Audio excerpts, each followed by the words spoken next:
Welcome back, ladies and gentlemen. After that first match, the Copenhagen Wolves have moved one step closer to the LCS Summer Split, while Gambit, well, they are a single game away from the summer promotion. Who would have expected that at the start of the season? We'll find out how they respond in the second match of the series in just a moment, but we need to talk about that game because nearly everyone on Gambit was just underwhelming. Yeah, you know, Aleksei played Ziggs. He did a okay job, 6-3 and 7. I don't feel that his ultimates were particularly impactful, and I do feel that the strength of Ziggs in sieging was not made use of. I have spoken about that at length at the moment. I do want to touch on cowTard though. He ran Cassidy in that game. That's a 4.5 Cassidy that went full damage. He went 8, 3, and 9. And more importantly, he came out of the laning phase even on CS with Ziggs. He was completely unchallenged, and I don't know, we didn't watch the lane close enough to really call Alex out if he wasn't punishing or if cowTard was doing great, but you have to think there's an element of both as to why a melee Cassidy can come out cleanly in that role. And you know, you got to talk about the other lanes. The top lane, Darien, put good pressure onto YoungBuck early on. That was the one lane we saw Diamond actually looking to gank and Forgiven. Well, he was immortal once again on Lucian. Didn't die and farmed. Despite being pressured early on, it was 20 CS behind. He just kept at it. Yeah, and more importantly, he was never a threat. You know, he had 0 deaths because there was nobody on Gambit that could get to him. By the time Renekton and Volibear had used their ability to dive past the front line of Copenhagen Wolves or the Assassins of the Wolves, there was too much damage on them and they couldn't do anything against Forgiven. So here we go, ladies and gentlemen. Picks and bans underway. Game 2 of the 5th place matchup. Winner, well, if it's Copenhagen Wolves, they will be into the Summer LCS. And Gambit, they are facing the promotion series right now. Picks and bans. Nidalee being taken away, almost a standard as of late. Copenhagen Wolves taking that off. And the Jax ban coming in, taking that off YoungBuck. So that's actually the first time that Nidalee has been banned on blue side today. All of the other bans, I believe, have been on red side unless it's been first picked on blue side, which we have seen a couple of times. So it's one of those things to note when you've seen Cassidy was almost always a red side ban. And very interesting to see Copenhagen Wolves, they don't feel it's first pick worthy for their side. Well, what's more interesting for me is that the Copenhagen Wolves have banned Aurelia. Maybe they didn't see Darien playing it yesterday because I'm not sure it was ban-worthy, I've got to be honest. Maybe, I can't really argue with you, I'm afraid. So Gambit need to decide what is going to be more important. They have banned out Yasuo and Karma in the previous game. I wouldn't be surprised to see something like that again. Instead, they're going to force Forgiven onto a different AD carry. Now, Genja played Caitlyn in the previous game. If he can get his hands on Caitlyn in this first rotation, and they've banned out Lucian, it means Forgiven needs to play something else. Whether it's going to be a Jinx, maybe an Ezreal, which is something he has pulled out. There are options. Hell, it's Copenhagen Wolves. They could first pick Caitlyn. Well, Evelyn was taken away, so again, Amazing and Diamond not going to get to play that one. We'll see what Gambit choose to go with here. Remember, Lucian was pretty much locked in first for the Copenhagen Wolves in the last match, but there is a number of options available for them. It is going to be the Karma ban once again from Gambit like it was before. Ryze is open and he's insta-locked. Yeah, there's also a Yasuo available for cowTard. cowTard doesn't always go with a full knock-up composition when he is looking for that particular champion, so keep it in mind, in the back of your mind, and I think Caitlyn needs to be a consideration. If you banned Lucian away, you want to deny Forgiven is next best. So Caitlyn Kha'Zix, Caitlyn Lee, something like that would be what I would do if I were in Gambit's shoes. Well, there is the Caitlyn, there is the Kha'Zix. It seems to be what Gambit want to go for. We'll see if it works out. Remember, Xin Zhao is available. It's a champion Amazing could well play. That would play very well into the hands. He played it first game against Alliance yesterday. Yeah, he did. Now, if you were unlimited or you're on the side of the Copenhagen Wolves, I think an AD carry and maybe a support would not be a bad idea. They could go for the jungle, but there's nothing to contest on the side of the jungle. So if they decided to go for an AD carry and a support, it allows their jungle and mid lane to counterpick whatever else comes in. I don't know why, but I'm thinking maybe Jinx Leona. We could go Morgana. Morgana's still available if they wanted to. We'll have to see. It's got to be Lucian, man. It's banned out. It's Forgiven. Oh, he was banned out. Yes. Well, so can't be. Yeah, you're right. My gut is Jinx. Xin Zhao is the next jungler that we've been seeing that is sort of risen to prominence now in 4.5. The on-hit junglers, the move away from the Lee Sin and the Elise, which used to be sort of the absolute top tier. But, you know, Jankos, he really showed that Elise still is a high priority pick if you can make it work, if you can gank early on. Amazing considering the Zhao. See whether it gets locked on. Still lots of discussion, as you mentioned. Could be the support, could go for that AD carry. Varus being considered here and has got locked in for Forgiven. So I did not expect that coming. I think considering the CC you've got from Ryze and the CC you're going to be offering from Varus, that is good both engage and in disengage situations. If anybody is too close to you, you've got Genja that's going to be able to knock them away. So you've already got a lot of inbuilt synergy on the side of Copenhagen Wolves. On the same token, if Caitlyn manages to blow somebody up with Ace in the hole, get a lot of damage done, you do have the opportunity for resets on the side of Diamond as well. Keep in mind that Ziggs is still available, so you could go for that poke-heavy composition where you can run Varus and Ziggs. Also can do pretty well in a siege situation. Aleksei considering a number of options right now. Don't forget, if he switches this in, it could be a Kha'Zix for him in that mid lane. He's been rotating through. Had Veigar highlighted on for a while. That would be a bit of a shocker coming out there. Thresh seems to be the one that Eduard wants to go with. Pantheon has been locked in. So, let's see where this goes. Pantheon jungle, Kha'Zix mid. I think it would be. And my reasoning is that Alex has not been particularly impressive yesterday and today. He hasn't really been in control of his lanes or his game. And I think if he wants to go to a comfort pick, he can play aggressively on Kha'Zix against the mage-type mid laners that cowTard may want to run. If cowTard wants to run another Kassadin, we could see a Kassadin-Kha'Zix matchup. It would be the first time in 4.5. But on the same token, Pantheon can also do well against mages in the mid lane. So he does have that option available to him. I just think we're more likely to see it in the hands of Diamond in the jungle. Unlimited looking to rotate over to Morgana. That Black Shield would be handy in this comp. Keep those death sentences, which really were the only thing starting fights off for Gambit in the previous matchup, but Lulu is going to get locked in for cowTard. I already like what we're seeing from the Copenhagen Wolves roster. They've got a lot of CC, they've got peel, they've got abilities that can be used both aggressively and defensively. The one thing that Copenhagen Wolves need to be very, very careful of is giving up early advantages. Ryze takes time to scale. Lulu takes time to scale. Until Lulu's got a lot of items built up, she's not a very big threat, and I've not been overly impressed by any of the Lulu's laning phases. Yes, they farm well, and they can offer a lot with their wild growth, but if Pantheon and Kha'Zix use their early level 6 advantages to pick up kills and rotate and roam around the map, that could be Gambit's way to never allow Copenhagen Wolves to hit that power plateau that the Wolves are looking for. So, final choice. It's going to be for Darien, we believe, in that top lane. Oh, hello. We'll see. Yeah, I have no idea how to interpret this. Eduard goes in with. We'll see whether it gets locked in first. This could, of course, be a Kha'Zix top lane. Could be a Pantheon top lane. Could be a Kha'Zix top lane is what I'm actually thinking. I'm trying to think which would work best against the Ryze. So it is a Ziggs locked in mid lane. So both of those champions, Pantheon and Kha'Zix, can actually do well in the early stages of the game. They both got some mobility, assuming they don't get too controlled by the Rune Prison. The problem that you're going to have is that at any point, once Darien falls behind, all of a sudden YoungBuck is going to be able to 1v1. I do think Gambit will be looking for a lane swap. I do think that the 1v1 matchup, you know, Ryze does very well against so many melee champions. But if you combo the stun and the damage from Pantheon and Kha'Zix, you can pick up kills. So we'll see what Gambit decides to prioritize once they get in game. But another interesting, unique pick that we've seen from Gambit that we're not used to seeing. So we'll see how this one works out. The changes have come in. It's a Pantheon top lane. That's locked in. Not quite sure what this is going to be like for Darien here. Yeah, going to be throwing the spears out, but he's going to get caught by the Q every time. He is. And overload in his face. Mana restraints are going to make Darien's life quite difficult if he keeps using that spear shot. He's not. I don't think he's going to prioritize mana early on, unless he wants to go mana immune, which I'm not really expecting. But you know, he's built mana immune before, different champions. So if Darien does decide to go for that route, he's got some ranged abilities to deal with Ryze. But overall, Ryze is going to be able to outpoke and outtrade. Well, it is Gambit that feel they needed to change things and change the style of play and even the meta of the game to try and take a victory here against the Copenhagen Wolves. Copenhagen Wolves going with tried and tested.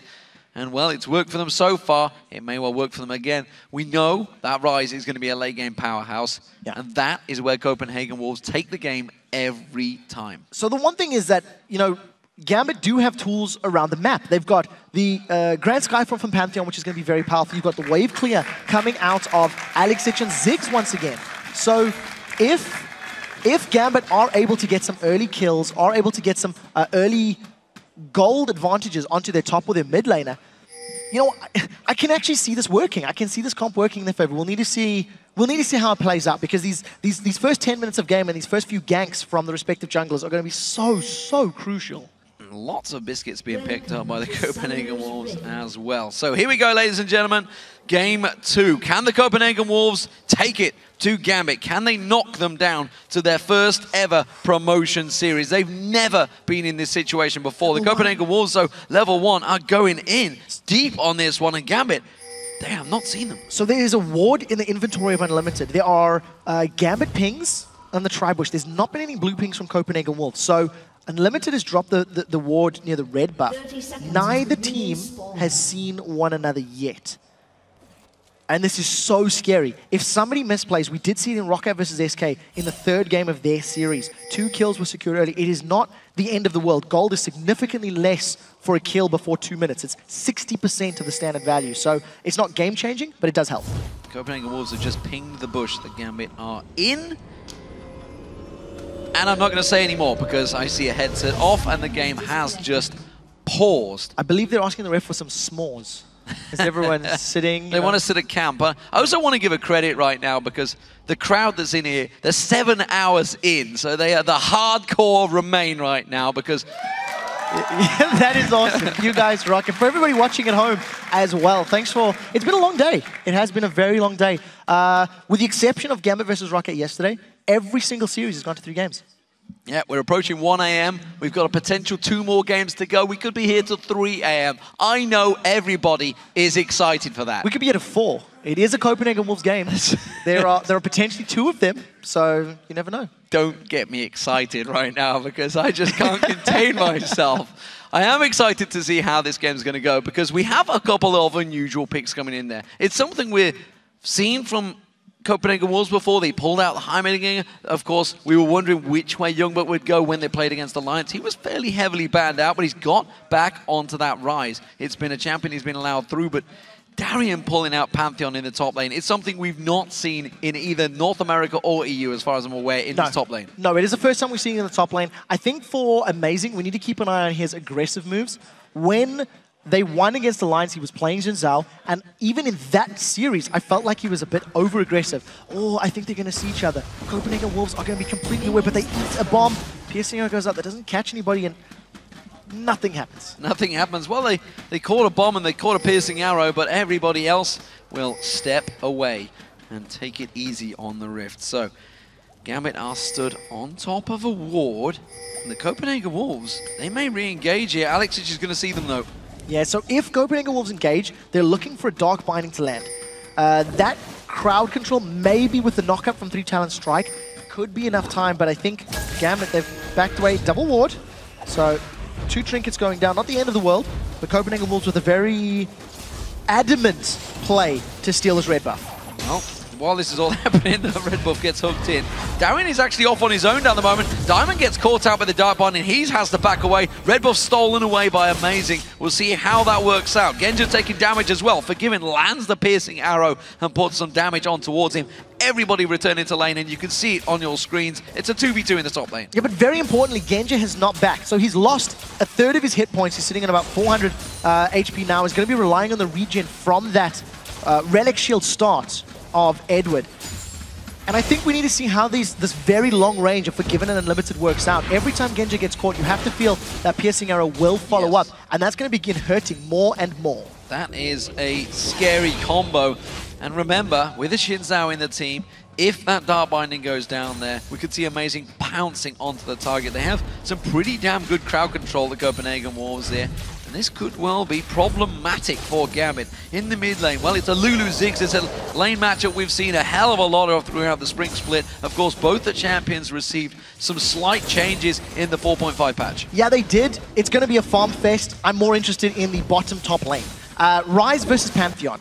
We've already seen YoungBuck, he's used his teleport, so in lane, going to be CSing. He's 16 CS down. He actually got to lane after Darien. So that gave Darien an early level, and I'm going to think that he's gone aggressive. If you look at Darien's mana pool, he's been jumping in YoungBuck's face fairly often. So we'll see if he can maintain this level of CS.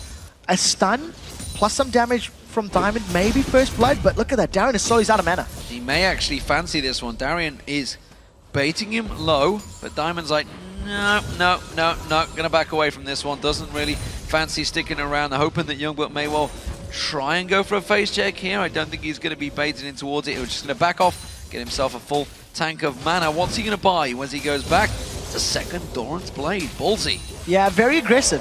Darien needs to... He needs to get a lead in this lane. He needs to get an advantage. I'm much more impressed at the fact that Darien picked himself up a green ward. And the reason why, during the course of the spring split here in Europe, Darien only bought 11 green wards. That's out of 28 matches. That is correct. Out of 28 games, Darien only purchased 11 green wards. And you think to yourself, wow, Darien dies a lot in lane. I wonder why. Here's the theory. Nevertheless, ward has been placed, thrown it down at the Dragon Pit. That's going to give him some information as to when Amazing's going to come in. And because Amazing's got no tools to get past those wards, it's going to give him plenty of time to escape, get out of range of that Rune Prison, and get out alive well.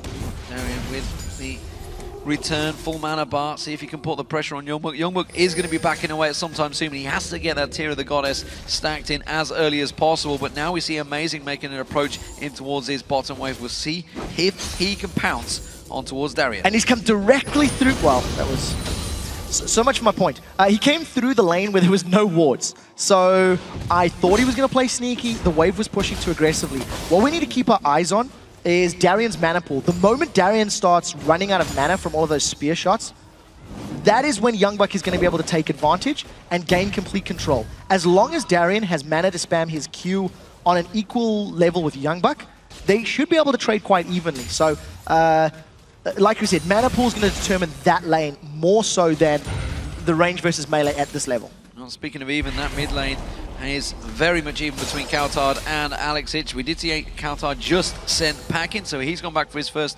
purchase. It is the Chalice of Harmony and a pink ward picked up as well. Aleksei yet to go back. We'll see whether he goes with the exact same build. I expect he will do.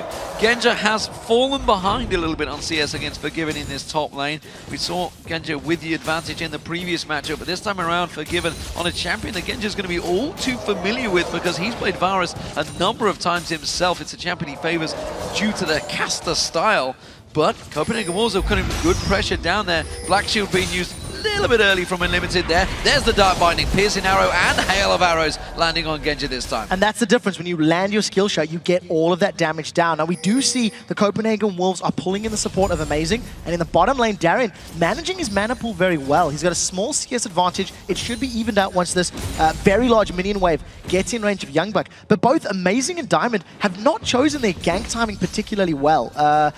Every time they've come into lane, the lane has been very pushed. And they basically need a tower dive if they want to start something off. Genja is a lot lower though, so if they tower dove in the top lane, it could work out. They've got to get through an exhaust and a heal though.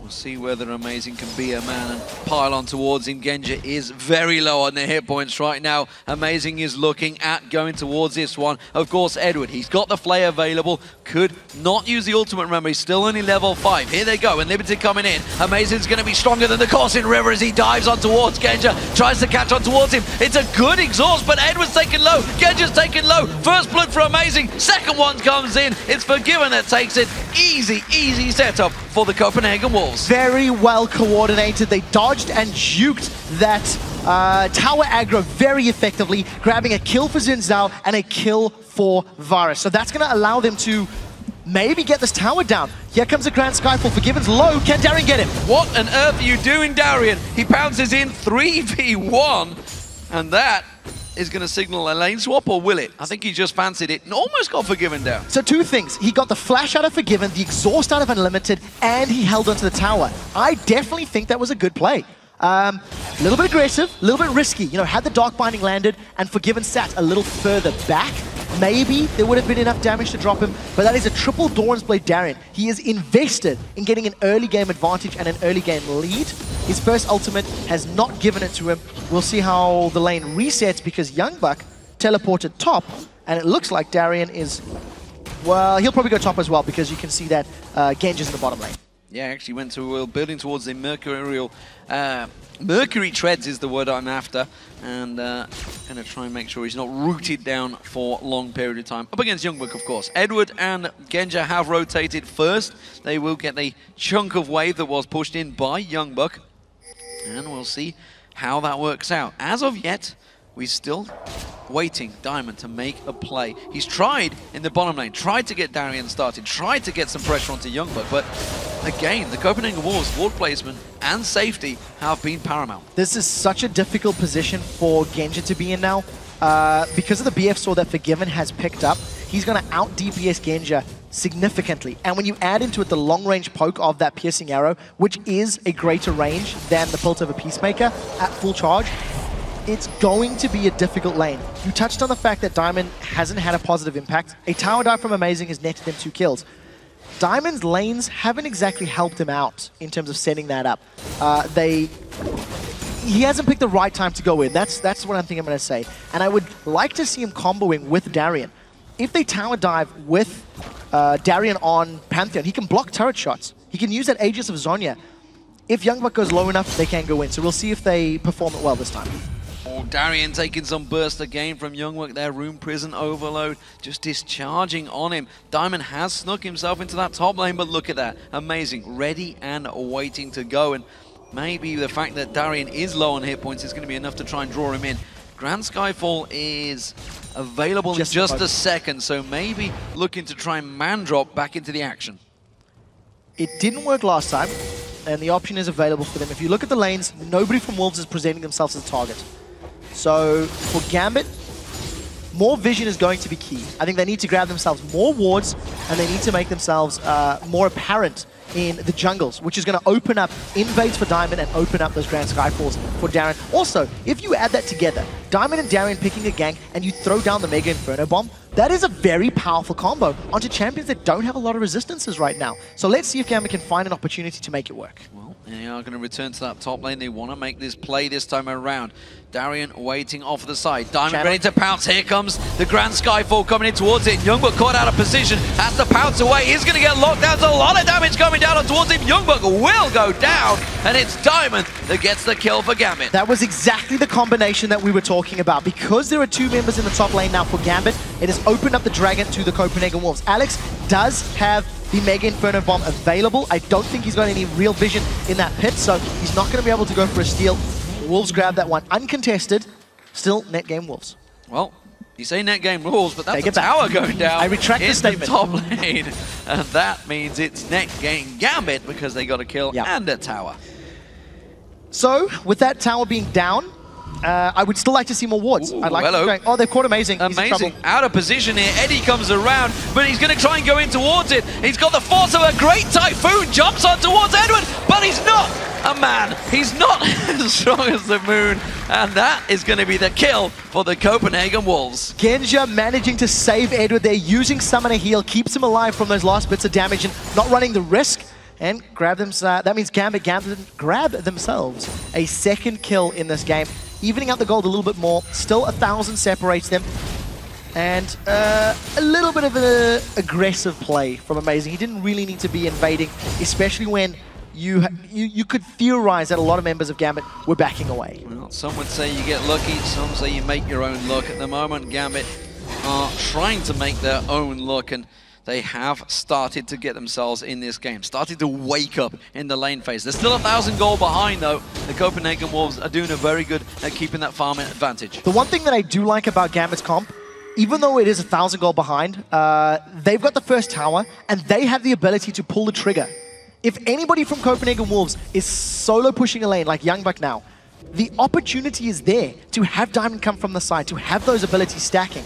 I don't think they're going to jump on cowTard yet, but because Gambit have got that tool available to them, as long as they don't fall further behind, they always have an ability to jump in. They always have an ability to gain that gold lead back.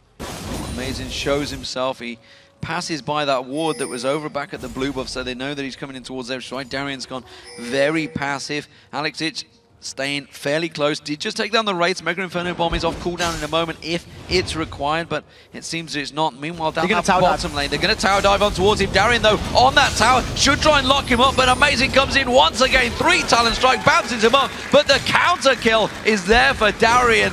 And, well, YoungBuck went a little too early and took that tower damage. Yes, he did. The Hex Drinker as well from Darien, doing so much work at keeping him alive. So it's 1 for 1 as far as the trade is concerned. The kill lands in Amazing's hands, not on YoungBuck's, which is also a victory, a small win rather, for Gambit, slowing down the pace at which YoungBuck's going to get those core items. And a very good Mega Inferno Bomb from Alex also defends the top lane tower. So Copenhagen Wolves still 0 towers secured, but they are holding on to that gold lead thanks to some superior farming across both their top and AD carry positions. Eduard sweeping out that ward, and look at this. Diamond ready and waiting to move in there. The ward's cleared out. They have no vision now of Diamond in here, but they're going to be very cautious of it. They're going to jump on Unlimited. He's going to be in there, man. They pile in towards. The damage comes down, but the Chain of Corruption so quickly coming out there, and well, Forgiven with the piercing arrow. Oh, not quite landing on Eddie. So when Unlimited gets out, just burning his flash, manages to stay alive. Got my names mixed up. It was Unlimited that was jumped on. Not enough damage from the members of Gambit, but a decent attempt. We'll see if it allows them to get the tower down. Unlimited still sticking around, playing patiently, and cowTard has found Alex. He's going to catch on towards him, but he will step away from it. Darien once again, though. Darien and YoungBuck going at it. And once again, Amazing is coming in towards that top lane, but he's not going to get close enough. Red buff steal by Diamond this time. Will he go looking towards the mid lane? No, he's going to back off. So in terms of that top lane, we're actually seeing the 1v1 going fairly even in terms of actual trades. Damage and HP is being traded back and forth. But very importantly, Darien is falling much further behind on CS. It's 30 creeps right now. We also see Amazing going to the top tower. I'm expecting him to tower dive. He's done it twice already. He's done it again. He's going to go straight in towards it. He's got the strength of the Raging Fire as he dumps on towards him. But no, he doesn't get the kill. Darien survived. Wow. He's going aggressive. He jumps in. He spears Amazing down. Darien goes man mode and just faces on towards him, flashes in there. Now cowTard caught out. He gets stunned up. He gets locked up. Aleksei doesn't throw the mines out. We get caught out by the Glitter Lance. And wow, Copenhagen Wolves, they're starting to falter. So after a flawlessly executed tower dive to secure the first kills of the game, Copenhagen Wolves try it 2 more times. YoungBuck goes too early. He gives up a kill. Then YoungBuck, who was tanking the turret up, he didn't go in range. Oh, YoungBuck scored Genja. And YoungBuck is going to try and catch on towards Eduard. Look at the burst damage. The Dark Binding does not land. Eddie's going to try and get away from this one. Has got flesh available. No, not going to get away. I thought he was going to try and get across in towards the Dragon Pit there, but instead he got picks down. Yeah, I think it was a smart call not to waste the Summoner spell. He was going to go down at some point. Maybe he could have taken some flashes from his opponents. But YoungBuck, a good teleport to grab themselves a kill. This is going to open up this bottom turret now for the Copenhagen Wolves to reply. They lost their turret a moment or two ago.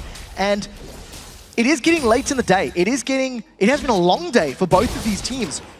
If the Copenhagen Wolves make those misplays and keep giving up kills on failed tower dives, that's going to be the gold that allows Gambit to get back in this game. They're only 400 gold down. They've got 2 turrets secured. So as far as map presence is concerned, having Ziggs, having Pantheon, you have to feel they are more in control of the map than Copenhagen Wolves at this point. I would agree with you, but then I would also counter that argument with it's Darien on Pantheon. He could man drop, Grand Skyfall, whatever you like to refer to it, in the wrong position at the wrong time. It's a possibility. I mean, it's a thing that every single Pantheon player in the world has ever played that champion has done. Hit that Grand Skyfall and gone, whoop. Oh, that's a little too deep, and that may be too deep for cowTard. He flashes away. Genja actually coming in towards him. The whole of Gambit rotating in towards his mid lane right now. Now we'll see if they can get the towers. This is something they didn't do previously. Maybe setting their sights on the Dragon instead. That looks like a Gambit-themed objective. They really do put a lot of emphasis on this Dragon control. No teleport from YoungBuck. So, Dragon should go down for Gambit. It doesn't look like anyone's going to attempt to steal. YoungBuck is pushing that top wave tower. A can't remember how much HP it had, but I think he should be able to get that down as well. Tries to get it with the Dark Binding a little too early. Top lane turret, though, that's going to go down. YoungBuck is on that one, so they will get themselves an objective back. It's the first turret of the game for Copenhagen Wolves. So that's going to open up the top half of the map. So both top towers are now down. Copenhagen Wolves playing very aggressive in this side of the jungle. Amazing is looking for things to steal, looking for objectives to take. Red buff wasn't available to him. He grabs the double golems. I like the amount of vision that Copenhagen Wolves have on the map. If you look across from the bottom half to the top, there's a lot of blue wards sprinkled everywhere. And very importantly for Wolves, they have deep vision. They've got that ring so they can see where multiple members of Gambit are, especially when they're going for their own buffs. So we'll see how they make use of that information. It's a Tiamat build for Darien, so he's going full aggression. Hex Drinker as well, of course. That was up against the lane matchup, and it really will help him as the team fights develop. So, bottom lane, that's the focus target for cowTard right now, but Genja is there in defense. He should be able to keep this wave at bay, and honestly, neither team really have done heavy presence on the tower push, and we're into the 20-minute mark right now. Finally, Copenhagen Wolves looking to try and make a play here. Blue Wolf, that's going to go across to Aleksei. Eventually, Diamond making sure he didn't steal that one away, and they may try and gank cowTard here. So in both of the games that we've seen, neither team has put a very large emphasis on the towers. They're a lot more concerned about dragons and a lot more concerned about their opponent's champions in terms of just finding kills. Someone should tell them that you got to take towers down to win the game. Maybe they didn't get the memo. It's a patch 1.0 thing. It's a while ago. It needs a refresher. I do also think that Forgiven is doing much better this game than in the previous game. You see Grand Scuff? They want cowTard. cowTard going straight face first into this one. Flash was already used, and that's going to be Darien pouncing on towards him. Wild Growth's going to do naught, and Diamond jumps on, gets the kill. That was just really well played. Well positioned is a better way to phrase that one. cowTard walked straight into them. He walked past, what, 1-2 wards. They knew exactly where he's going now. Unlimited going to get caught out. Ace in a hole comes through and towards him. Diamond does get some shots on towards him. They're pushing on towards this middle turret. Eddie, oh, that was a little bit of mispositional play there. Forced a flash out of him when really it was unnecessary. He could have gone back around towards the Rays. Decent wave clear from Copenhagen Wolves is slowing down the tower being secured. And we do see the Mega Inferno Bomb is still available for Alex. YoungBuck's coming in from the side. He wants to try and flank, but he's going to walk across a ward. So Gambit are well aware of this, and they have backed away safely. So the tower lives to fight another day. That would have been a madness play from YoungBuck, and I think he realized it, so he didn't go into wards there. But Gambit, they still have that 2-to-1 tower advantage, but the gold is still very, very close. They need to start trying to push for objectives. Darien, though, not a bad job so far on Pantheon. I'm not going to lie. He's actually doing all right. And more importantly, he's doing better than he normally does in the top lane, which is a problem for Copenhagen Wolves. Yes, it is. And I wouldn't call Pantheon a counter to Ryze. I mean, he's still 40 CS down. That's the equivalent of 2 kills. But he's definitely done very well in the matchup. Every time we've looked at the lane up until this point, they've been trading fairly evenly. And with jungler intervention, they've been able to pick up kills. The one thing that I feel Darien does offer, he doesn't he's got the additional exhaust on the side of Gambit, so they have 2 exhausts to play with. And because the ground Skyfall is somewhat like your teleport, he can deal with Ryze whenever Ryze teleports. You've got that map presence and map control available to you. The real question is, do Gambit have the experience to make use of it? They're not a team that has traditionally gone for that split push, teleport, Grand Skyfall style of map play. So we need to see how they do in these next 10 to 15 minutes, because if they don't make use of that ability, then I don't know. I think Copenhagen Wolves may outscale them. And I'm actually quite impressed. Darien is not shoving the wave down. He's only held it to midway and backed off again. He hasn't shoved it right down on towards the Copenhagen Wolves. He holds it there and then backs away. Now he's going to go back down towards that bottom wave, has to deal with YoungBuck himself, who has completed that Rod of Ages, had the tier a long time ago, now going in towards the Frozen Heart as well, with that Glacial Shroud being picked up. So, Darien does not hold the turret quite long enough, and that will be the second turret of the game for the Copenhagen Wolves, as Diamond, he makes a move down towards the bottom. He's going to get spotted now by the ward though, so no play being made. cowTard is off on his own, trying to keep that farm going, but Aleksei is starting to tear away from him. Yeah, so now Gambit are the ones with the superior vision. They've got deeper wards. You'll see multiple red wards in and around the red buff side of Copenhagen Wolves jungle. That is, in my theory, because in a minute's time, Dragon's up. Now, cowTard and Amazing, if they dive Genja, he's probably going to die, and I think he will. He's in trouble, 90 caliber net and flash used. He's trying to get away from this one and has escaped there without the help of Eduard. Eddie was just off the side. Ace in the hole being used on towards cowTard. Does put enough down, but he quickly shields that off. And they are safe once again. Good reactions from Genja. With the flash and the 90 caliber net, it got him out of range of that knockup from Amazing. Even with the glitter on slow, wasn't enough to lock him down. So very snappy fingers.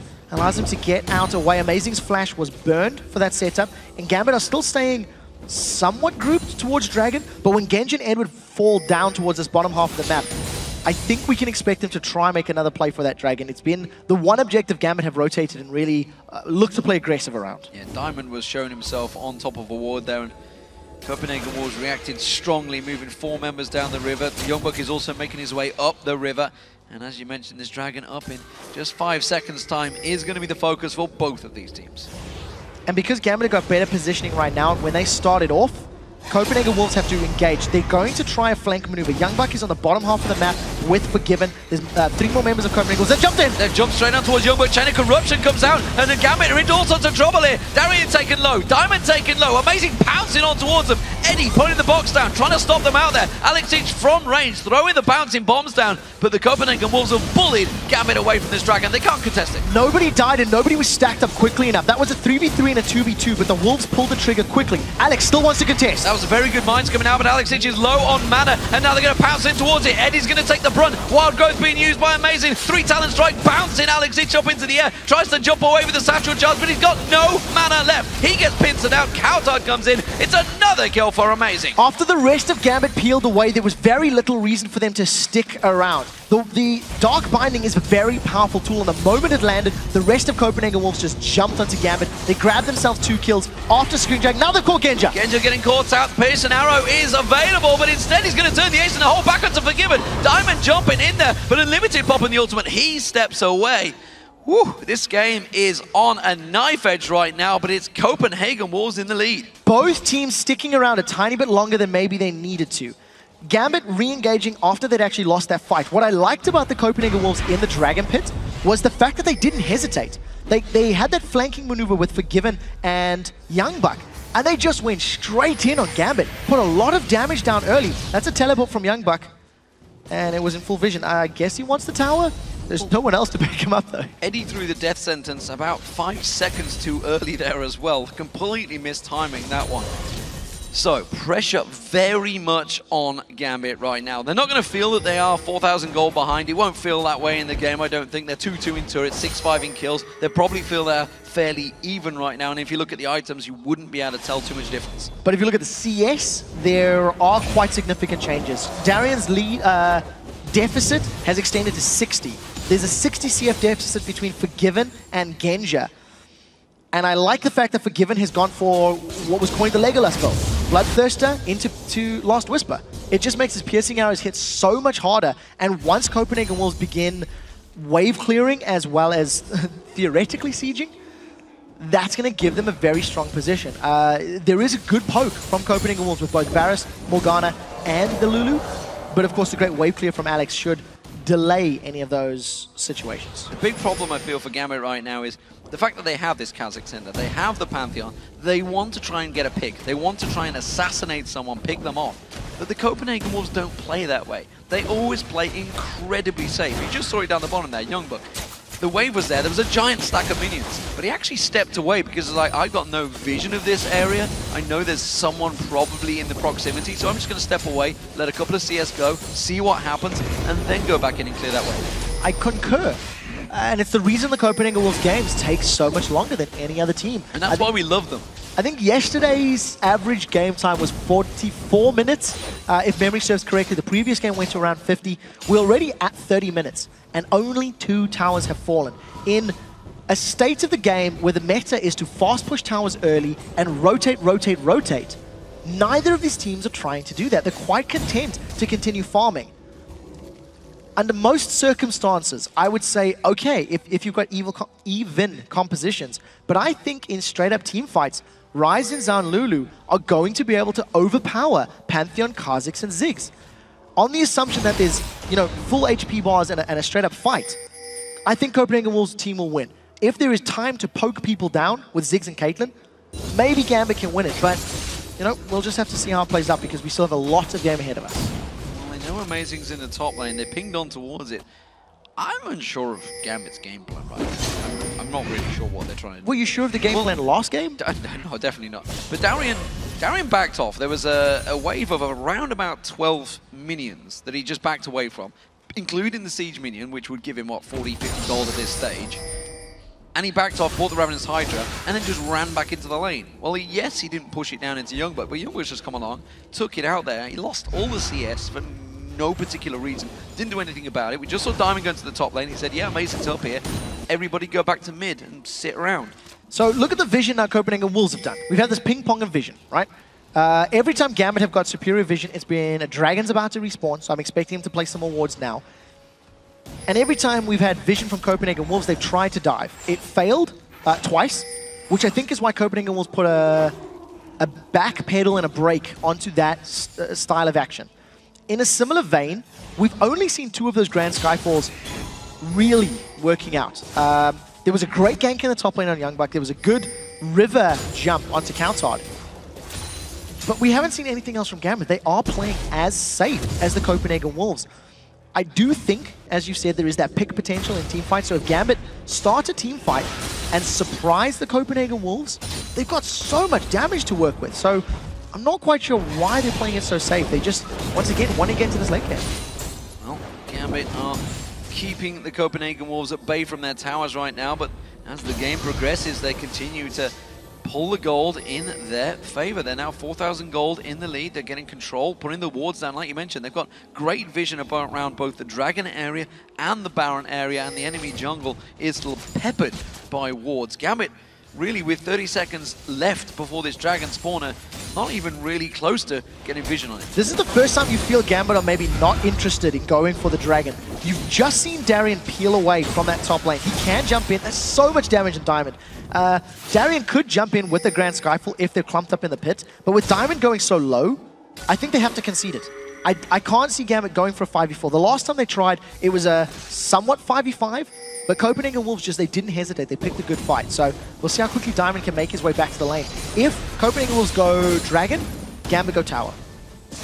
Try and go tower, but Copenhagen Wolves are already gone Dragon, and they're keeping the tower away as well. They have got 2 members on there. You can see Unlimited coming around. Dark Binding is available. Amazing's trying to tank it out there. He's all on his own. He's going to pounce on towards it. He's actually caught out of position on his own right now. Wild Growth comes in. Aleksei is the focus target. Pierce now comes through. Aleksei goes down. YoungBuck manages to pick up the kill there. Amazing's been taken down as well. YoungBuck's going to get taken very low. Gambit focus on towards him, but the rest of the Copenhagen Wolves collapse around them. The chain of corruption comes through, but look at the damage. Aleksei is trying to capture, Diamond's trying to capture towards them. Genja putting the damage down, untouched at the back. Genja was just left alone and pounded away on the rest of the Wolves. 3 for 2 in terms of kills, and that was very good timing from Diamond. Copenhagen Wolves did not get the Dragon down quickly enough, and because Amazing took so much damage from trying to solo that Dragon or trying to take Dragon with YoungBuck, he was at half HP when the fight started.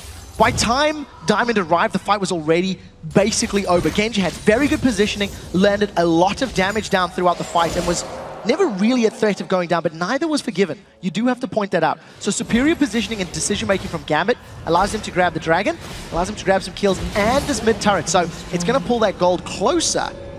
And overall, a pretty good play. You know, they held out long enough. Diamond took all of that poke, managed to go back, heal, run back to Dragon, and still come out ahead in the fight. And the back and forth action continues. That's Gambit winning 2 fights at the Dragon. Wolves have won themselves 1 as well. The gold keeps swinging back and forth. The barometer is off the charts right now, and the Gambit, well, they are fighting to keep themselves in the LCS right now. They're fighting for their lives. We hit the 32-minute mark. Baron, of course, is an objective possibility for either of these teams if they were to win a heavy team fight. But I feel at the moment, it would have to be a big win. There is so much damage on both sides.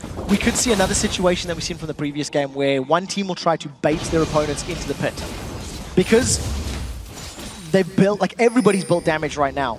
That Baron will not last a particularly long time. We haven't seen that Grand Skyfall being a map presence ability. There's been used a couple of ganks. So I would still like to see Darien maybe split pushing a little more. Leading up to the Dragon, I think Darien had a very smart idea. Push that top wave out, was trying to get closer to the inner turret, and then when he realized the fight was going to happen, he needed to move down quickly. I want to talk about Genja. No pussyfooting around this time. Straight gone for a proper AD carry build. Well, I mean it proper. It's a standard build. A Bloodthirster, a Phantom Dancer, and the Last Whisper. Not waiting around and going for any old weird strange item. Serious play has to come out from these players, and Genja is actually performing. And the reason we talked about this, and you know, you may have heard Deficio harping on about the craziness that's coming out there, and a lot of pro players also saying this is just unbelievable. The difference is, at this level of play, at this level of game in the LCS, all of these players are essentially at the same level. There's no one really that are miles above anyone else. We haven't got essentially a faker, or even if you could argue the faker's been taken out of it because they lost today. We haven't got anyone in that position, so the tiniest of percentages, the tiniest of differences in item builds is really what can separate a team. And if you were to just not go for the right build, just go buy the wrong item at the right time, and that's why when we spot some crazy item builds coming out, we have to focus on it so heavily, and that's why we've been harping on about Genja's builds. And even more so, the position that you're in as an AD carry, when you don't build armor penetration, the effective HP, which means the number of auto attacks you need to land on your opponents, gets multiplied by, 3, 4, 5 times if you can't shred through their armor. On a champion like YoungBuck, who's got himself up a chain vest, got that Glacial Shroud already secured, he's got a lot of armor you need to burn through. There's the makings of a Randian's Omen and a Sunfire Cape with Amazing. You need to burn through that. So we'll see if Genja can make it work. The previous fight, he had very good positioning. I can't recall if he had the Last Whisper at the Dragon fight or not, but he now has the damage to burn through. What I like as well, the assassination power that it will give you when you throw out your ace in the hole and your Piltovers is also going to go up significantly. YoungBuck actually completed a Frozen Heart as his first item, and when you've got 3 physical damage threats, I actually think that's a smart call. I wouldn't be surprised to see a Randians at some point, but maybe a Void Staff is his next. Well, we were calling out the advantages, of course, that YoungBuck and Forgiven were having in terms of farm. We can't discount the farm that Aleksei has got. It is gigantic, miles ahead of cowTard, and that's actually put him in a pretty big item ahead. You can see it's what, nearly 2,000 gold ahead in terms of, I think 1,500 gold actually to do the actual math as they go, and it's given that full needlessly large rod advantage. It has, but have you seen it? That's the question. It hasn't equated to anything else. The Mega Inferno Mob's not game-changing. They jump on YoungBuck. YoungBuck's going to get jumped on, but he's walking away from this one, but I don't think he's going to be able to walk away without a lump at the moment. He's going to try and teleport away. Have they got enough to interrupt it? Have they got enough to take him down? No! He got out of there! Would you believe? YoungBuck escapes with, what, 70 hit points? I am speechless, because he started that teleport so late. Manages to get out, got away from all of the CC, the stun that Pantheon was putting down, and, well, YoungBuck prevents giving up a kill, prevents that map presence. We were talking about Alex, his item is CS lead. Gambit still haven't sieged, Gambit still haven't put themselves at the toes of a turret to try and take it down, made use of the long range that the champions have. You could argue that it is because there is a lot of wave clear from Copenhagen Wolves with that Lulu and the Varus, for example. But nevertheless, when we see those bouncing bombs, when we see that Mega Inferno Bomb landing, that is when the 130 CS advantage comes into play. At the moment now, it's less so. It does mean teleport's not available. So YoungBuck down in that bottom wave at the moment has to join the fight if they were to go on the Baron, which is why you see motoring right now, because they don't have the vision. Ace in the hole lands on Unlimited, doesn't get blocked off by anyone, drips him down to half hit points. Gambit are not going to start Baron off though, but they have cleared the vision in this, given Copenhagen Wolves a little pause for thought. Instead, they're pushing in towards this mid turret. Mega Inferno Bomb comes down, clears the wave out, but I think they've got enough to tank it through. They will take the turret down. That is another successful. It is actually the final outer turret that the Copenhagen Wolves can take down. Yes, that's right. 37 minutes into this game, they have just taken down the 3 outer turrets. Give them a round of applause, people. This is great stuff. The Copenhagen Wolves looked like they were going to start sieging that inner turret, decide against it. Dragon has respawned, as well as the blue buff on the side of Gambit. And the Copenhagen Wolves, they're giving us a thriller. They are really taking this one to us. Taking it to the edge, Trevor, is what they're doing. They're in the danger zone right now. Copenhagen Wolves, they're on towards the Dragon. Darien's going in. He's got his ultimate running. It's YoungBuck is going to try and focus on this time around. Amazing is also going to get drawn down. The rest of Gambit coming around towards this one. You cowTard cowTard does come back in. Wild Growth being used. Chain of Corruption lands on Eddie. Diamond's been having to take away from this one. Darien going down. He's still in the bush. Eddie gets taken down. Copenhagen Wolves pick out 2 members. Piercing Arrow does not quite land. And Gambit, they have to back away. And just like before, back and forth pendulum swing. And the Dragon continues. Yeah, Gambit overcommit once again. They went chasing. Diamond went in solo. I actually really like the play from Amazing. He knocked every single member of Gambit away with that crescent sweep, and then a multi-man Wild Growth kept Gambit at bay. It kept them behind Amazing. What that meant is that Darien was able to get focused down by the members of Copenhagen Wolves. After they secured Dragon, they've got a 3,000 gold lead, and why would they siege the inner turret? Why? Instead, play this one safe and back away. I mean, there's times where you should hit the turret, and there's times where you just gotta back away, man. And, well, the Copenhagen Wolves, they are the kings of playing it safe. It is only a tiny advantage. Let's not be too harsh on them. It's a 3,000 gold differential. Amazing goes and continues his farm in the jungle. Everyone continues their farm in the everywhere. It's great. At this point in the game. 40 minutes in. We've got all outer towers down. We've had about 1 million dragons and about 3 fights. And every time, one team or the other has somewhat overcommitted. I still think Gambit are not running at full optimization. Diamond is looking for a kill. Grand Skyfall is up. They may want to jump on cowTard, but Amazing is nearby. So this could go pear-shaped. I think that was a smart call. There wasn't enough vision. There wasn't enough information for Gambit to make that play. Oh, but now they're thinking about it. Here comes the Grand Skyfall. They're going on towards him. cowTard's the focus target. You can see the stealth coming in there. He's caught out 4 members in there. We do see Amazing coming in. His ultimate's available. The death sentence does not land. cowTard, though, the gigantic Wild Growth and shield is enough to sustain him long enough. The Diamond gets in. He gets out. The bombs continue to rain through. There's the Mega Inferno Bomb. Finally gets a kill for Gambit. Meanwhile, though, we did see Darien go down. And while they completely catch one man out of position, it takes them so long to kill him. That was such a cheeky play. cowTard gets away from everything, sneaks himself back in there to get the kill on Darien, and because of the vision of when he came back into the team fight, that very farmed Aleksei just blew him up with the Mega Inferno Bomb. That was a play that we talked about. When Gambit have the tools, they've got the Grand Skyfall, they've got the champions that can jump in there and assassinate you. But because they hesitated, because they didn't pull the trigger 5 or 10 seconds earlier, all of the Copenhagen Wolves were able to respond, and that turned out to be a very big fight. Also keep in mind, YoungBuck did teleport, so Gambit have at least pulled that split push threat away, and they've somewhat forced YoungBuck to stick with his teammates. So again, we're going to see this delayed laning phase. I think Copenhagen Wolves will stick together as a group, wait until teleport is available, and once again, go for aggressive plays. The fact that Locket was used just to block Ace and the whole damage tells you there was no intention of fighting on the side of the Copenhagen Wolves yet. Well, no surprises there, is that they are going to get themselves vision control around the Baron area. Genja continuing that farm, chasing actually of Forgiven, who is ahead. Still, again, yet to die in this best of 3 so far. The immortal Unforgiven. We'll see how it works out for him. Darien down this bottom lane. His Grand Skyfall will be available shortly.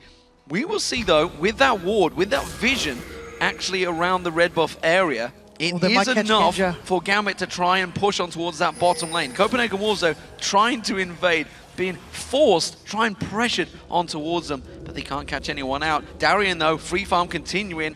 He is going to get caught out by cowTard. Truthfully, neither team knows how to push against their opponents.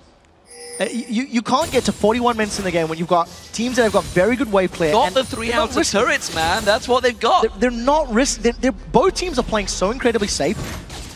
Copenhagen Wolves and Gambit are playing to not lose. They are not playing to win. I know what it is.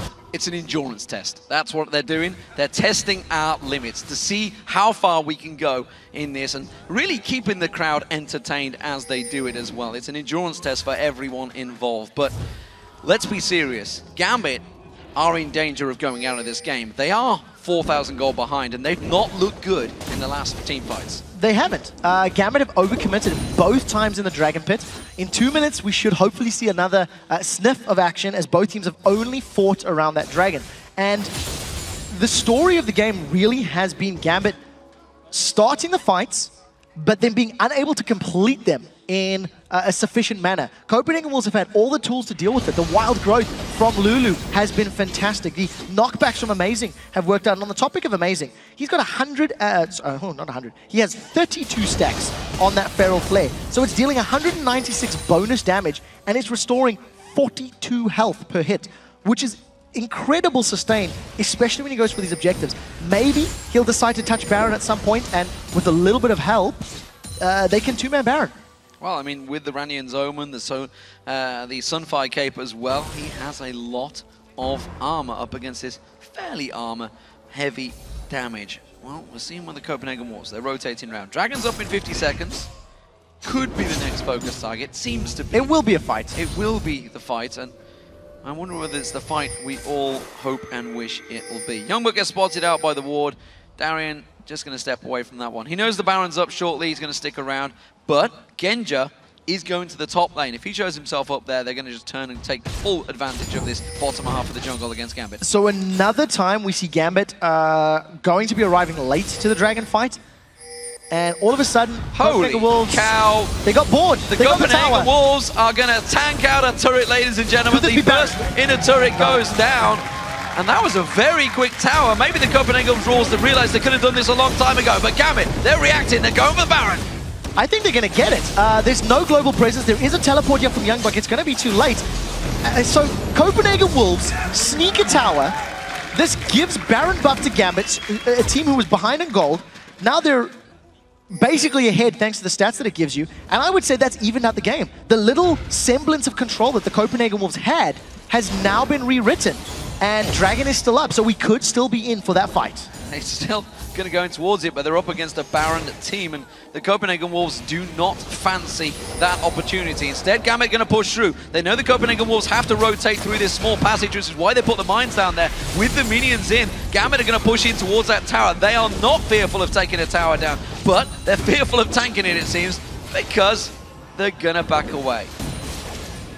Gotta play it safe. You can't run the risk. You know what? So for Gambit, they've been jumped on. They've been controlled in their last fights. So if they stick around in that siege situation, you've seen the wave play. You've seen how efficiently Forgiven and cowTard just deal with those minions. So because there's no minions there, in order for Gambit to go for the tower, they have to face tank it, and they're not powerful enough to do that. Gambit also do not want a tower dive. So Dragons are now evened up at 3-3. It's the first Dragon that we've seen that hasn't had a fight.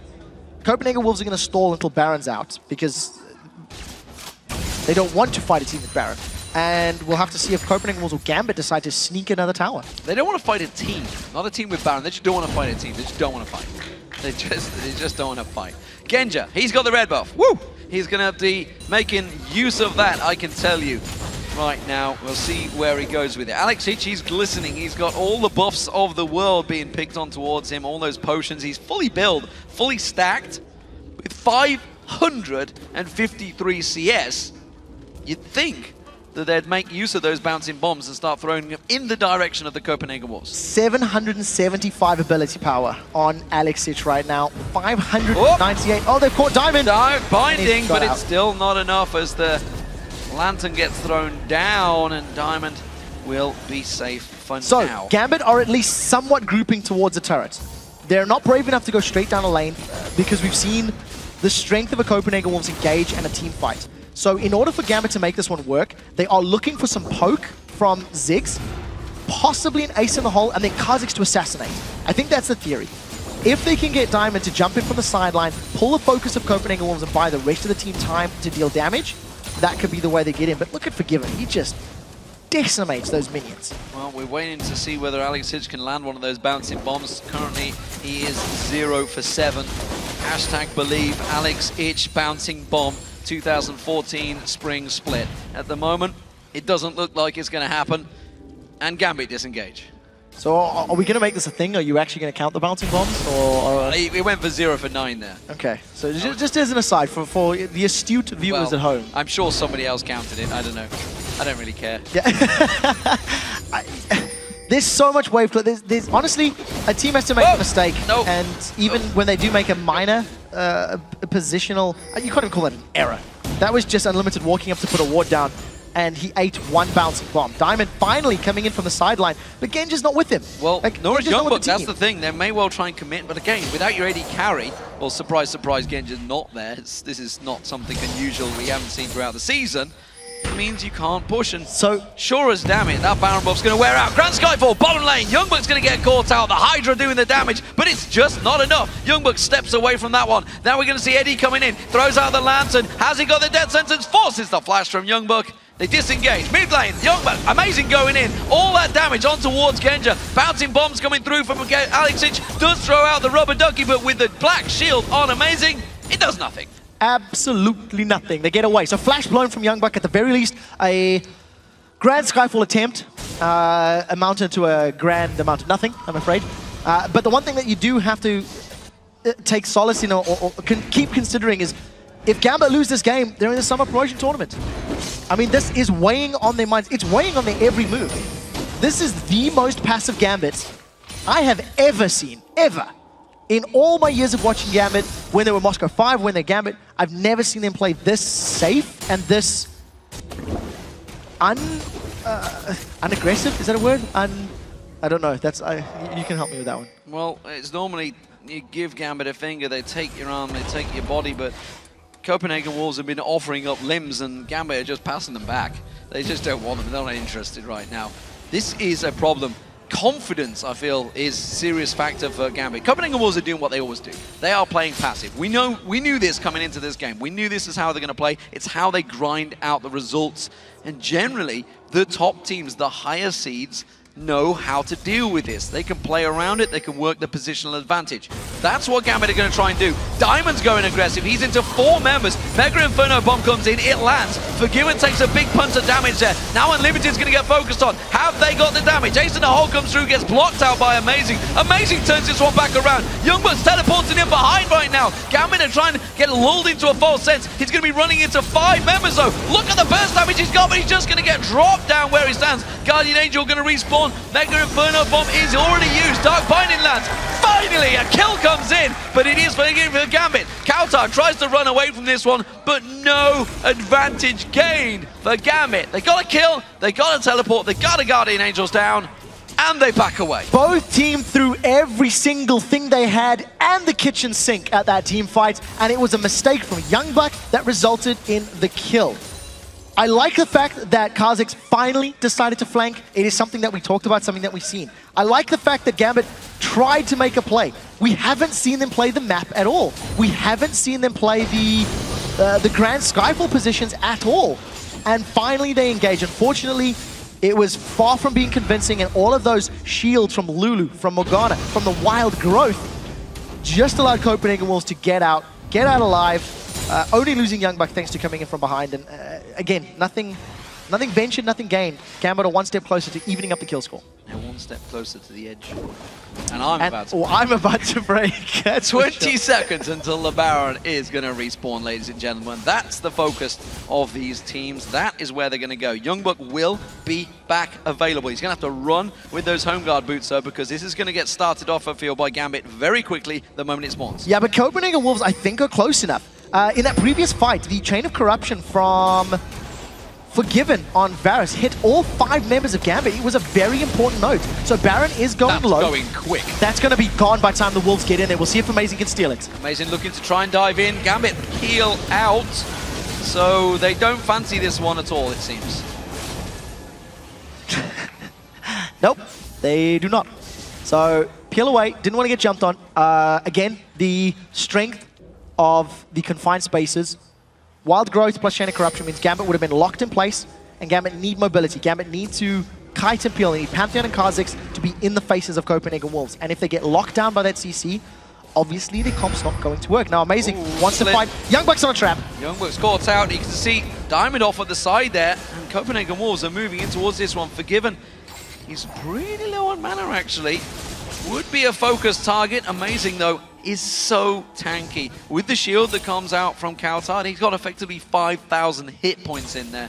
And then again, you've got the support of Unlimited jumping on towards Diamond. Amazing, trying to tank out, trying to take in all the damage. Nobody really wanted to start this fight. Dark Binding on Aleksei. That's going to get pounced on. Zony's Hourglass comes out. Chain of Corruption whiffs out there. Eduard managing to get away from it. The hook comes out. The Mega Inferno Bomb lands on no one. Both teams disengage again. The trigger fingers are so tense right now that the moment that Hourglass went down, Chain of Corruption didn't land. Aleksei gets away with his life. I like the fact Copenhagen Wolves attempted that. They were trying to force something. They've got so much mobility and speed with that Lulu on their side. They tried to jump in. Unfortunately, Gambit were able to peel away. Now, the Copenhagen Wolves blew a fair few ultimates. There's no Wild Growth, there's no Crescent Sweep, there's no Chain of Corruption. And remember, Aleksei has got very good poke. We'll see who comes out ahead in yet another Baron attempt. The Baron down to half health. There's the mines being thrown out, bouncing bombs again. Amazing jump straight into the team. He's taken down so quick, though. It's going to be Genja that does the damage. Eddie is taken out of this one. The stun comes out, but look at it, it's a double kill for Genja. Unlimited gets pounced on. Diamond gets himself a kill in towards it. It's a triple kill. He's going to go towards it. Forgiven goes down into Quadra. Can they get the Petar on YoungBuck? One more shot. It's a pentakill for Genja. And would you believe Gambit Gaming finally go aggressive. They take victory. And the Copenhagen Wolves could be, I say this hesitantly, could be taken to game 3. 54 minutes in. There is so much damage on Gambit's side and a minion wave. They can finish this game right now. At the end of a 53-minute slugfest, a poor decision from Amazing results in them losing the game. Ladies and gentlemen, we're going to a decider. Wow. It was a long way coming, a long time coming. 54 minutes. We go to game 3, ladies and gentlemen. Both of these teams, I would hesitate to say fighting tooth and nail to stay in the LCS. The Summer LCS, that's where it counts. That's the trip to the World Championships. If you can top the league in there, get through the playoffs. Nobody wants to be in that promotion series. Cloud9 and Eclipse are in there. Ninjas in Pajamas in there. And Denial are in there. Both 3 very good teams. It's a hard choice for whoever's in that choice. Of course, it would be the first pick, which of these teams, Copenhagen Wolves or Gambit, were to get down there. But bloody hell, didn't that go on for a while? The final fight did not need to happen. The final fight, I mean, after all that convoluted nonsense in the middle lane, there was 3 ultimates. As soon as I seen them starting Baron, I even called that one out. No Chain of Corruption, no Wild Growth. Amazing dove into the fight. Amazing threw himself in there and instantly got popped. I mean, instantly. I know what the final decision was as well. It was the Zephyr for Genja. That's what did it. That's what got you the pentakill. A Zephyr for Genja. First pentakill of the 2014 LCS in both North America and Europe. It happens. It was such an exciting drawn-out games of the split. Of one of the most drawn-out games of the split. I mean, 3 towers to 3 up until 50 minutes. And when Copenhagen Wolves finally decided to sneak a tower, Gambit grabbed themselves a Baron. Truthfully, neither of these teams are actually playing to win the game. They are just playing so passive and so scared of making mistakes. That is what's giving us these drawn-out games. I'd love to see some decisiveness in Game 3. It's something we expect from the Copenhagen Wolves, but clearly there is a massive confidence issue in Gambit right now. Ziggs, I'm anticipating, is going to be banned out in this next game. Alex has had it in both Game 1 and Game 2, and while 631 CS. While it hasn't exactly been mind-blowing, it has been a very large tool as to why the Copenhagen Wolves can't siege. They had positions where they could maybe have set something up, but because of the wave clear of Ziggs, they simply are not going to run the risk. They don't want to put themselves in a position where the wave will get cleared, and all of a sudden Diamond and Pantheon can jump on you. Darien can land behind with Grand Skyfall. Also, I do want to give props to Darien. I do think his Pantheon was pretty good. I like the pick against a Ryze. Well, fantastic stuff. We're going to have a Game 3, ladies and gentlemen. It's going to go the distance. We thought it would do. We're going to have 9 games today. It's going to be a long one. We're already at 2 a.m. here in Europe. We're going to see a 3 a.m. finish, and you guys at home are troopers for staying, and these guys in the audience, they are certainly troopers for sticking by on this one. Shox and Kevin have more to say about this series, so let's send it over to them. Thanks very much, D-Man. I actually want to thank you as well, Kevin, for coming here and helping us out all day, even though it's going pretty long. But let's talk about this game and a little bit of changes coming in. Kha'Zix, Pantheon, Thresh, Ziggs, Caitlyn knocked in by Gambit in the Champions Select. We didn't really know what was going where. Yeah, so basically not really much to say. The comp was kind of pokey, kind of getting someone off guard, and not really like maybe they had a plan, but I don't see it. So they had kind of everything and everything. Everything and everything, but then turns out it was a Pantheon for Darien top lane. Do you feel like this was a strategy that they came up with before, or was it just like, guys, we have to do something, why not this? So you never know with Gambit. They kind of pick sometimes random and sometimes they have it planned. So who knows? Maybe this time they had it planned and they trained it actually in the bootcamp. And maybe they just picked it random because the stuff before didn't help them and didn't work out. Well, let's break it down then. Ryze with a teleport, Pantheon who can jump across the map. He was building full damage. He was just going all in. How did you kind of match up the two champions as the game went on and what they could bring to the teams? So Ryze, the late game monster, sadly here was kind of denied in the late game. He was kind of ahead in CS. He had the late domination kind of, even though Darien went triple Dorans, but the mana was just too high. The costs were just too high to spam the spears. Darien on the other side was kind of more for the team and more the kind of the split push and catching people off guard. Holy. It's been a long day. So yeah, that's basically what Pantheon does, trying to catch someone off guard with especially Kha'Zix. Yeah, and then coming into the mid game, it was just one of those times where it's the very, very late game. And you basically don't know who's going to win. What do you think was the central factor here for Gambit pulling it out? Was it the Ziggs maybe being so incredibly farmed and making it? Was it maybe that Pantheon? What was the crucial factor? So at the end, I think Copenhagen Wolves just went pretty ham and just went in. They should have done that, in my opinion, away like 20 minutes before, and I think it would have turned out maybe different. So yeah, Gambit just waiting off, playing super passive, as Demon said. I never saw that before as well. They just played super passively. Ziggs just farming. Yeah, it's like not really much to say. The game was just super long and super, I don't want to say really boring or something, but it was no, it was a really interesting game at all. Yeah, well, because it is, of course, very tense if you know that these two teams are fighting to stay in the LCS. Maybe looking forward to the next game, some things we want to touch on. Last game, a volley bear over for Diamond. This time he went for Kha'Zix, something that is supposed to bring a lot of early game pressure. And I feel like that's mainly the thing that Gambit is lacking, something they could have done in the past a lot. Aleksei was just dominate his lane opponent, or even in the bottom lane making plays. It might be the key for them to make it. Yeah, so for sure this Kha'Zix pick worked out super good for them. You saw Diamond again like he used to play, super aggressive and on point. He had really good stats. Early was super good for him.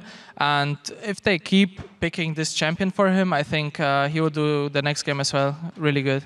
And then on the other side for the Copenhagen Wolves, we saw some things coming in like a Varus AD carry, not something that we've seen forgiven on for now. Do you think they're starting to doubt maybe their own choices? But they were a game up and then still going for those different things. I don't think they doubt the picks. The picks are really good and they had the comp and they trained the comp, I guess. So they just didn't execute their comp and when they had the advantage. So it's basically that. So, momentum-wise, we always say when Gambit is down, they come back, and then they still drop the first game here after losing yesterday. One-on-one, all square. Is it the experience that's going to pull through for Gambit, or is the Copenhagen Wolves? They also have tons of experience. So the experience and the motivation and kind of everything is right now on Gambit. But as you already said, you never know. So Copenhagen Wolves can always come back, and I think they are hungry, so they will go for it. So you say it's the Copenhagen Wolves? Yeah. All right, well, thank you very much. We're going to find out soon, of course. And now stay tuned because our final match of the day is coming up between Gambit and the Copenhagen Wolves. One team will head to the summer split, and the other will be playing a challenger team next week. Find out what happens when we come back. Bowing down down to half health. There's the mines being thrown out. Bouncing bombs again. Amazing jump straight into the team. He's taken down so quick though. It's going to be Genja that does the damage. Eddie is taken out of this one. The stun comes out, but look at it's a double kill for Genja. Unlimited gets pounced on. Diamond gets himself a kill in towards. It's a triple kill. He's going to go towards it. Forgiven goes down. It's a quadra. Can they get the Petar on YoungBuck? One more shot. It's a Petar.